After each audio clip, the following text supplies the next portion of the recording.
Welcome back, Crackle Addicts. Get it? Because, Crackney. I'm Lupinefiasco, this is Daily FaB Gameplay, and today we're playing Arakni Slipped Through the Cracks. What we do here is review replays of games I played on the Talishar.net client days or weeks ago, after enough time has passed that I lose my bias and can more objectively judge the quality of my games. I'll talk through turn cycles as if I were taking them now, giving my thoughts on the lines I would take and comparing them to the lines I did take at the time of recording.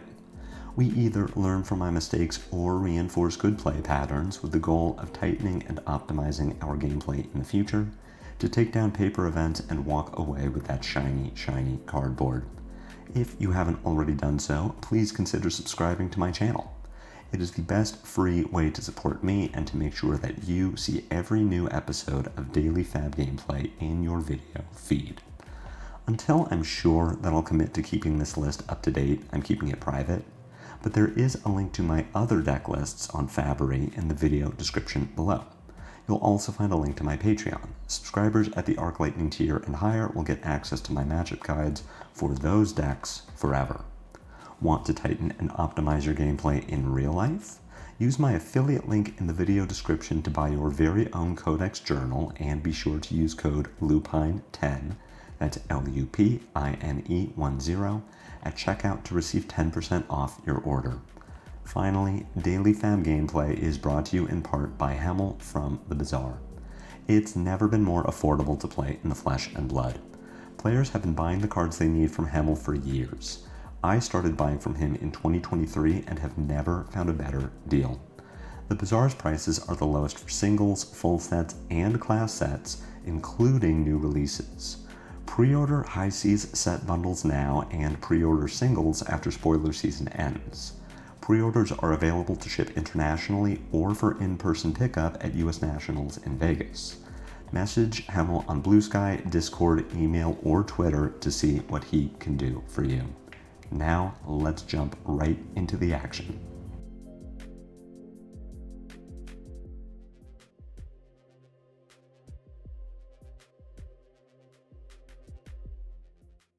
We've got a bit of the battle of the best aggro deck post-Aurora. I think it might be Slippy, and our opponent here thinks it might be Dash.io, and we're going to figure out who's right and who's wrong.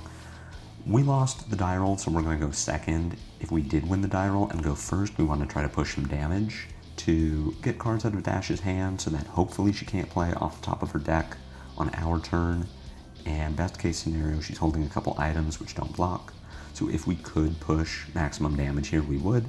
But in lieu of that, we're going to hope that she can send some damage at us. We get to block. I mean, this hand isn't bad, right? If we get to keep this entire hand, we pitch Double Trouble, attack with Hunter's Clave, 4-1, go again. Assume that Dash is going to let us hit. She goes to 35 and is marked. We play Savor Bloodshed, and we have a few options based on how we think Dash is going to block the follow-up Clave. Now, Clave has Piercing, so if Dash blocks with a 3-block from hand and either Crown or Foundry Heart, then the Clave goes to 6. The on-hit is still active, we would draw a card, so Dash might give us 2 cards from hand, in which case we feel really good about that. We'll just Arsenal E-Strike and pass it back. If she lets the dagger hit and we draw a card, then we can E-Strike for 7. So all that is to say that our hand is pretty solid at doing what we want it to do, and if Dash does just play an item and pass, then we're pretty happy to return fire. We can convert this hand very well. Leading with Savor Bloodshed here is incorrect, and I'm going to, I believe, undo this. So why we want to send the Clave first is in order for this to work. Oh, I suppose this makes sense too. Do I think this line was good? I don't think this line was better than our previous one, what I had described by pitching 2 cards into 2 Claves. This works. Dash doesn't have defense reaction, so if we Tarantula Toxin, Clave up to 8, it is unlikely that Dash has the ability to stop it from hitting. We flick, we empty up a dagger slot for an Orb Weaver Spinneret that we might draw. The problem is we don't know that we're going to draw a Spinneret. This 80 does have Up Sticks and Run in it, but I'm not playing it against Dio or really in any aggro matchup because it only blocks for 2, and I won't always have a blue available to really maximize the retrieve cost plus dagger attack. So clearing out the dagger slot here kind of doesn't feel great. Now we do know from how Dash blocked that we were not going to connect with the second Clave, but that's fine. We get 2 cards away from Dash. The power of her turn is fairly limited. So while this line did work, I think this was worse. We opened up that dagger slot, sure, and if we draw a Spinneret, then we're really up. This was a good line. But if we don't draw the Spinneret, then we're kind of just behind. Now, we're never punished ever in our entire life. We draw the Spinneret. Very briefly, the reason that I did E-Strike for 7 instead of E-Strike draw is as I am learning, and if you are a Slippy player, please feel free to weigh in the comments. The more often that I do E-Strike 5 draw, the more often I put something in my arsenal that I can't easily clear out of it for Codex of Frailty. And maybe that's okay here. Looking at our graveyard, we don't have the good Codex targets of Leave No Witnesses and Command and Conquer. But if we did, say, Arsenal or Weaver Spinneret, you know, that's an easy one to clear out. Say we drew Take Up the Mantle instead, and we Arsenal that. And then say that our hand is Spinneret, Razor's Edge, Codex of Frailty. And that's sort of an extreme example, but does demonstrate my point, which is sometimes you cannot easily clear the arsenal, which takes away the power of your Codex. You really don't want to have to bend over backwards to get value out of your Codex. It is so good. So this might be a situation. Like I said, we don't have Leave No Witnesses or Command and Conquer in our graveyard yet, so the power of Codex is pretty minimal. It might have been right to E-Strike draw there. In hindsight, we would have drawn the Spinneret, which would have been insane, considering that we have Kiss of Death and our opponent is no longer marked, but we would then feel better about flicking if we wanted Dash to be marked for something like Take Up the Mantle. But that's why I did E-Strike 7, and again, if you're a Slippy player, please feel free to weigh in on how you feel about E-Strike for 7 with no arsenal versus E-Strike draw, and to hope that you can clear whatever it is if you draw into Codex. Looking at our hand here, we are checking for take-up targets. We see none of them. We don't even necessarily want to play take-up here. We're going to get our Calicera, but I don't necessarily want to go down on Clave yet, so the best way that we can use this hand is really just maximize value. Spinneret, equip Calicera, Kiss of Death for 6 go again, Razor's Edge it up to 9, then pitch, Take Up the Mantle to attack with Clave for 1 go again. We'll flick the Kiss to deal 2 points of damage. Clave should hit, so overall we are dealing 13 points of damage and marking Dash, which does open the door for us to get value out of our single blue Mark of the Black Widow or second copy of Take Up the Mantle if we, say, wanted to pump up Heart of Desire Body or just get more value out of this, out of Kiss of Death. So we don't need to block here. Dash has no resources floating. She pitched a red to pay for this zipper hit. I'm assuming Dash's line here is going to be Arsenal. Maybe it's going to be 0 for 4 or 0 for 3 go again, and then draw with the Cerebellum Processor. Just got a gun for 2, and Dash is going to Arsenal whatever this card is and ship it back to us. That's fine. I'm happy that I didn't block here. I'm pushing 13. I'm equipping a Calicera and just sending a ton of damage this turn. This is going to put us in a very good position to race Dash as opposed to trying to fatigue her.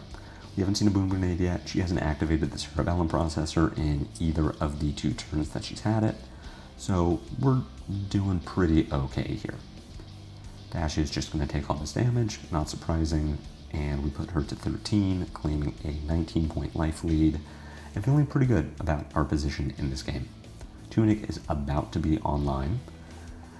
Here we've got Dash finding a Boom Grenade off the top of the deck. That is going to allow her to cheat the action point to activate Cerebellum Processor. Our hand doesn't really do anything, we've got 2 Justinics that we cannot extract the good half of the card from.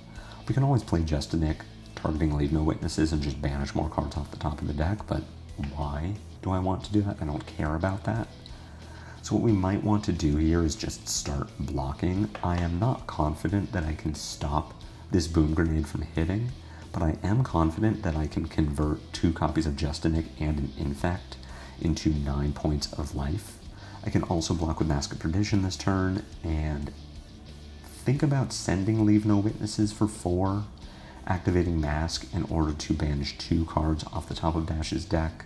She does have the Fridge. She has Adaptive Plating with the now empty Cerebellum Processor that she can galvanize. She has Teklo Foundry Heart, she has Crown of Providence, so we aren't confident that the Leave No Witnesses is going to hit, but we are confident that Dash will very likely have to respect it.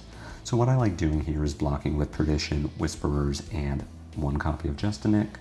I'm thinking that Dash very likely has a copy of Throttle coming up, and here it is. Just something that is going to have 6 power, or at least 3 or more power, so that we can maximize block value from Justinic and Infect. We've got a Twin Drive coming for 5 with Go Again, single boost. I am assuming that there is a Symbiosis shot coming after this, and then Dash is arsenaling this last card in her hand. So what we do have to consider now is maybe we don't even want to play Leave No Witnesses because Dash has so much armor. If I could get her Crown of Providence and Foundry Heart with this Leave No Witnesses, I would play it.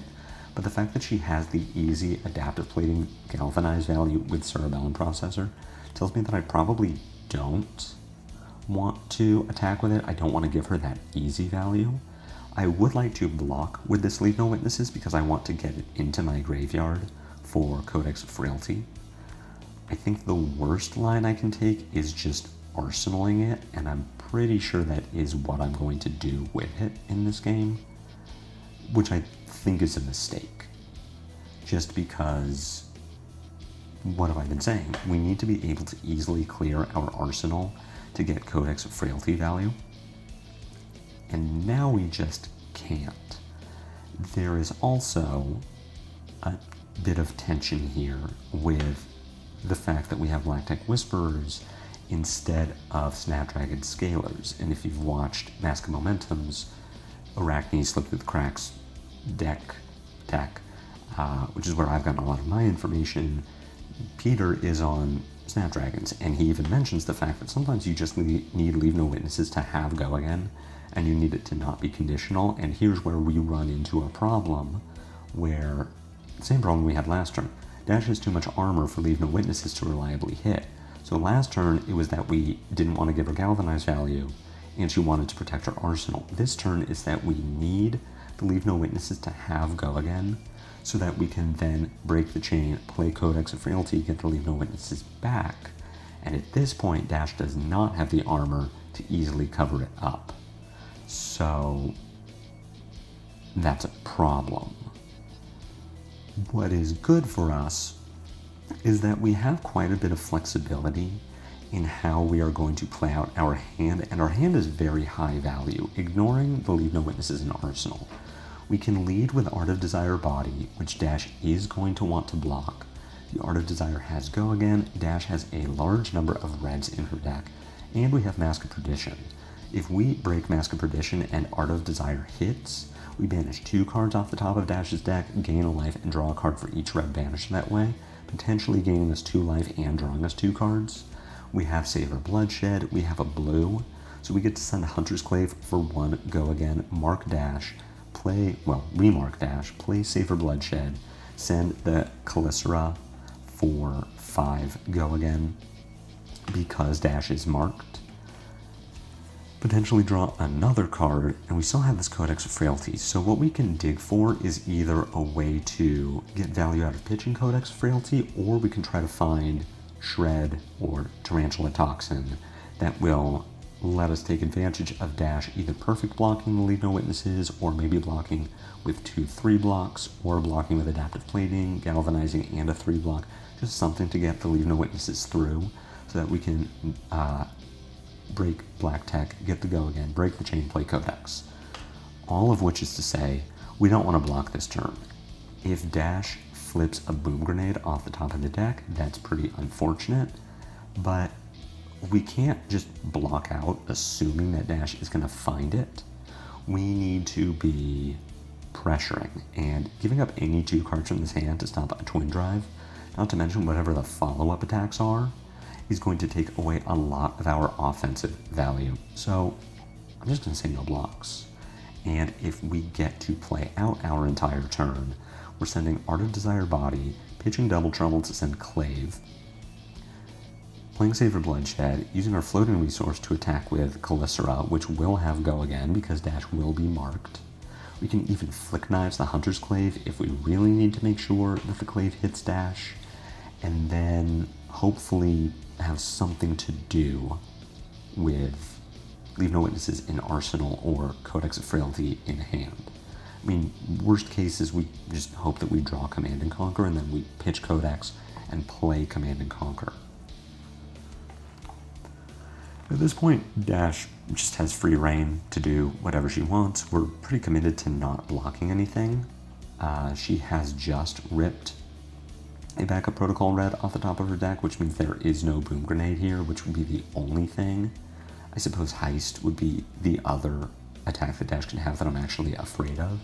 But at this point we have 18 life, effective 20 life with Flick Knives and Spring Tunic, having 1 point of armor each. We're going to send a ton of damage on our next turn, which does threaten lethal. We're getting 3 out of Body, 5 out of Calicera, a 9th point out of Clave, and then 13 out of Leave No Witnesses. So at minimum, Dash is going to have to give us armor to live. And it doesn't even include the fact that we have Codex of Frailty, which even at its worst, we can now play Dash puts a card in Arsenal, discards a card from hand, and now Leave No Witnesses has an actual on-hit. So we're pretty well set up here to force Dash to do something.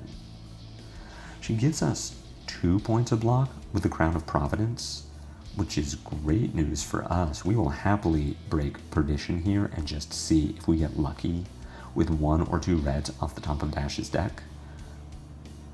There's 1, there's 2. So now we're in a really interesting position where we have so many cards in our hand and we cannot use them all.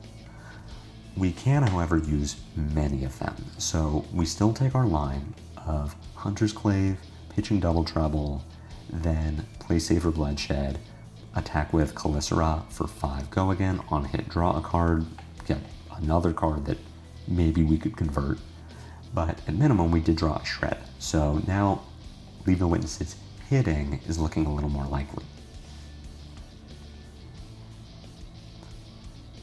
I do think this is the best way to use this hand just because we've used our Slippy effect on the Art of Desire Body, so Infect doesn't have Go Again. Leave No Witnesses already doesn't have Go Again. Got the Calicera for 5, just threatening a lot of damage. We're going to see what we draw off the Calicera. At this point, our goal is still to do Codex of Frailty, get a card into Dash's arsenal, and then play, have the Leave No Witnesses do something, though at this point, we've got kind of an interesting decision to make. We could still just fire off a Codex, have Dash do the thing, play Leave No Witnesses, and then Shred, and I guess follow up with Infect, Arsenal, our own Command and Conquer. That doesn't feel that good. We are just in a weird spot now, but we do have the Shred. So I think the optimal line here is to go ahead with Leave No Witnesses, intending to break Black-Tick Whisperers, and then Shred whatever Dash blocks with. I am assuming that she is not going to give us 2-3 blocks from hand and Adaptive Plating, or 3 block from hand, Foundry Heart, Adaptive Plating, Galvan. I mean, if she did, then like, good for you. The read was insane. But she is going to give us 2 cards, and she is going to galvanize the plating, and this does mean that the Shred is going to let the Leave No Witnesses connect. Dash is Mechanologist. Mechanologists don't have defense reactions. I guess she could have Ward off the top of her deck, or damage prevention, but it seems unlikely. And here, we're just kind of in a weird spot where it's like, we're gonna have to discard to the Codex of Frailty. Unfortunately, we do not have a way to spend these cards in our hand unless we really wanted to go for it with like pitch Command and Conquer Infect and use Tunic to break silver, but even then what are we then doing? Hoping that we rip like Spinneret off the top, but that doesn't even matter. No, the best line here is just break chain, put Leave No Witnesses from the combat chain into our graveyard, play Codex of Frailty, discard our own Command and Conquer, which not only sets up future Codex of Frailty, but does leave us with Infect, which we can then Arsenal and be able to clear from Arsenal in case we draw another Codex of Frailty. We are going to take an Intellect penalty this turn. We will have 2 cards in hand at the end of the turn after Ponder breaks. I mean, we could convert this hand if we wanted to, if we took Enlightened Strike and just send 7 here, but I would rather threaten Dash's Arsenal. For another thing, we are threatening lethal right now. If Dash doesn't block with the Foundry Heart, we can Flick Knives over the top. I'm still going to Flick Knives because I want to put Dash low enough that Flick Kiss of Death is lethal. And we get a card out of Dash's Arsenal. The best card to Arsenal is the Infect, which we can clear in case of Codex of Frailty. At this point, we just need to live because we get to Infect, Razor's Edge, Art of Desire Body as just these are cards that will threaten lethal. Even just Infect Razor's Edge is going to threaten lethal because if Dash is playing around the Razor's Edge, then she's already lost the game. So the way that we don't die here is by making sure that we don't get hit by a Boom Grenade off the top. At this point in the game, Dash can only flash out 1 Boom Grenade, and if it is a red Boom Grenade, we will take 9 and go to 6. And at that point, whatever Dash's follow-up is just face up. So we don't need to block this zipper hit. We will very likely need to block at some point in this turn, but it doesn't need to be now. We can wait and see what Dash's follow-up is. Dash with Spark of Genius. Going to grab an item with Crank will be enough to give her the action point. She grabs a Boom Grenade, which presumably we now need to block. Blue T-Bone, cool. The worst piece of equipment that we have to block with is Flick Knives because Tunic is full. If Tunic was not full, we would block with Tunic and have Flick available. But the fact that we have a blue in hand means that we have the line of Hunter's Clave for 1 go again, Tunic CNC, which is what I'm really interested in doing. Dash breaking Achilles to find a Pulse Wave Harpoon, which is pretty good. She is about to undo this turn and use the floating resource to pay for Foundry Heart, which is a smart play. It does give her the line of having a Boom Grenade on the top of the deck and a resource to pay for it, which means that because the only way we lose this game is by getting hit with Pulse Wave Harpoon and then 2 Boom Grenades, we now need to block the Pulse Wave Harpoon. So what are we going to block with, and what are we going to then show Dash? The best card that we can block with here, it's tricky. We can give up Tunic now. We cover 4. We're insulated against a second Boom Grenade off the top of the deck, and Dash doesn't have the action points to kill us with Symbiosis Shot, so we are able to keep 4 cards. The question is, what are the best 4 cards for us to keep? And I believe the answer is keeping Art of Desire Body, Black Widow, and Razor's Edge, because we get to attack with Dagger for 1 go again, put Dash down to 1. We can then send Infect for 3 go again. We have the option to Razor's Edge over the top of blocks, and we have Art of Desire Body. So all of this is free, which means that we should show Dash Command and Conquer. We could alternatively give Dash Art of Desire Body and the Tunic, in which case we would show Art of Desire Body. We get to Infect for 3 go again, have the Razor's Edge if Dash doesn't block correctly, and then pitch CNC, which might also be correct. We just have a lot of lines here. The question is which one is the most efficient, and I think the best line for us is to show the Command and Conquer and then block with it. whatever we show is what we want to block with. We want to hide information from dash as much as possible. But like I said, we do need to block this Pulse Wave Harpoon, because the only way we lose this game is by getting hit for 10 by Pulse Wave for 4, and then Boom Grenade for 3, Boom Grenade for 3. So, just playing around with blocks here. Ultimately, this doesn't really matter. I'm not expecting dash to block 6 on the Infect, which means that we just win with Razor's Edge. If dash is going to play around Razor's Edge the entire rest of the game, we get to send Infect for 3, dash block 6, Art of Desire Body for 3, dash block 6, and then we just Arsenal Razor's Edge, dash ripping the Boom Grenade off the top. If we had not blocked that Pulse Wave Harpoon at all and tried to greed out the rest of this game, we would have just died. So now we have Infect for 3. Very likely getting to Razor's Edge over the top of blocks, and if dash does block 6 here, then CNC. And that's the game. Really interesting one. It was a pretty nice game for us. Our disruption was effective. We made a few errors in judgment that came back to haunt us. So, for one thing, equipping Lactic Whispers instead of Snapdragon Scalers, I don't think is necessarily the wrong decision, but it is an interesting decision that we got punished for by having to really grab the right cards off the top of our deck in order to play out Codex of Frailty. Also arsenaling the Leave No Witnesses instead of attacking with it or blocking with it on the last turn.